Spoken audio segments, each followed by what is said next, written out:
Hey Phobos, it's Alex and Tommy, and we're here to talk you through some tips and tricks for the CrossFit Open Workout 21.1.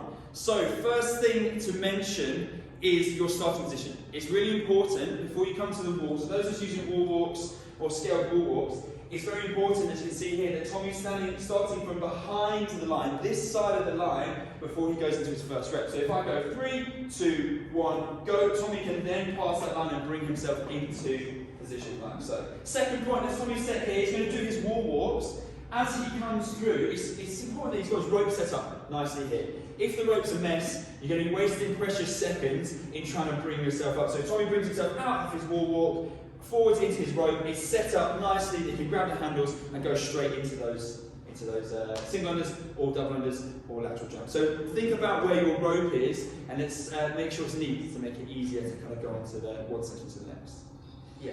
So guys, and another thing we're really concentrating on, be smart from the start, okay? So it's going to be really key, guys, okay? What you're going to think about is you want to go out, it's the first one of the Open, let's go all guns blazing. No, think about it, guys. It's 15 minutes, it's a long time, 2 movements, 15 minutes. Start slower than you think. You have the time later in the workout to save your shoulders, so save those shoulders. The adrenaline is going to be super high from the start, okay? So slow it down a little bit, slow yourself down and pace those opening rounds. And yeah, so something we spoke about again in the first video is form. Form's going to be really key. The shoulders and the core are going to take a real beating from this workout. Dave Cascio knows what he's doing. But particularly with the wall walks, so those of us doing the wall walks, most of us will not be that familiar with the movement. It might be a new movement to us. So important that we're thinking about the position of our core, ensuring we're in that hollow position and the pelvis is tucked underneath. The moment we start to arch and we bring ourselves kind of up and down the wall in this position, the lower back is going to take a lot of brunt of that movement, and we're going to burn out quickly through the core and also through the shoulders. So really important that we're thinking about our form, in particular when we're up against the wall or into our bear crawls. And also just going into those wall walks, we speak a lot about pacing and how we kind of break down reps in workouts. With the wall walks, you want to start breaking them down from the round of 6 or the round of 9, depending on your strength and your ability. And what fits quite nicely is 3. So you can work in 3s and multiples of 3s. So as soon as you get to that round of 6, round of 9, do 3 reps, bring yourself down, rest, and at the bottom rest, Tommy's just going to show you quickly, when you come to the bottom of your rep, you've completed a rep, the best resting position is going to be one that you can relax your shoulders. So Tommy can bring himself out, relax his shoulders out in front, then bring himself back into his hands on that tape and into the next rep. One more thing from this position, talking about the wall walks, is we spoke about from the start. So the first thing Tommy's going to do is bring himself away from the floor. But if he keeps his knees on the floor as he pushes away, he's pushing less of his body weight. So he's going to do less of a push-up into that position. He can then bring his foot up from that kneeling position and then walking in. And as he's walking, it's important he's walking with his toes. Get the toes, get the feet to do some work, touch that line, and the same on the way back down. So he's going to walk down, and his toes are going to walk and help himself get down to that position, touches the line, brings himself down, reset, and he can rest again after those 3 reps or so. So talking about wall walks, obviously, a couple of little tips and tricks there. Tommy's going to talk us through double unders. Yes. The only one thing to add on that one, guys, is keep those elbows locked out. As soon as you start bending those elbows on those wall walks, it's gonna get you, okay? So really concentrate on keeping super tight, like Alex said, keep those arms locked out, okay?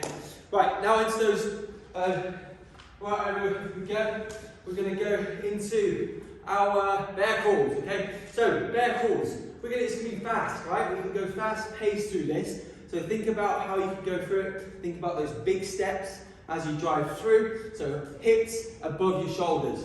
Okay, so think about the hips up to the ceiling as you come through. Big steps. It's 5 yards, okay? So as you come through, you're going to start off straight, roll all the way back, drive you through, hips through, that's it, big steps, push through. We must get ourselves all the way through, past the line, and then come back, okay? Making sure we can pass the line fully and come back as normal. Okay, that's 1 rep. So going on to the second movement, the double unders, single unders, lateral jumps or jumping jacks. It's really important with all of these movements, the cardio element of the movement, to stay smooth, control your breathing, and go for as big sets as possible. We want to break down the wall walks, the strength piece of this workout. So what we want to do with the cardio piece is try and keep the pace steady, keep going for as long as you can. Obviously there's a skill element to it, we may start fatigue, we may trip, but take as big sets as possible, controlling that breath. The next thing to talk about is into lateral jumps. Now with the lateral jump, you're not rotating the shoulders. So Tommy demonstrates here, we're not using the arms, we're not using the shoulders. So we want to keep the chest open and arms relaxed. So as Tommy brings his feet together and he jumps one side to the other, he's keeping that chest up so he can take big breaths, get oxygen in, and he's keeping those arms long as he's moving from one side to the other. So that's going to help him to recover his shoulders and his chest from the wall walks. Just going back into the double unders and single unders, one other thing to mention is ensuring rotating from the wrists. As soon as we start getting the forearms, the shoulders going, we're going to burn out very, very quickly. So we speak about this a lot in workouts that we deliver here at Phobos, and the same thing applies for a workout similar to this, where we're using the same muscle groups. So really important to get that rotation from the wrist on the single under or the double under. We keep the hands nice and tight to the side of the body, and they're not kind of coming away. We're lengthening their arm, using more shoulder, and also increasing the chance of tripping on that rope.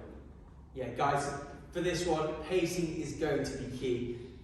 Save yourselves. Go around 70-80% for the first half of this workout. Then from minute 11, 12, when me and Alex are shouting saying 3 minutes to go, if you've got that little bit left in you, that's when you're up it. Okay, save a little bit in the tank.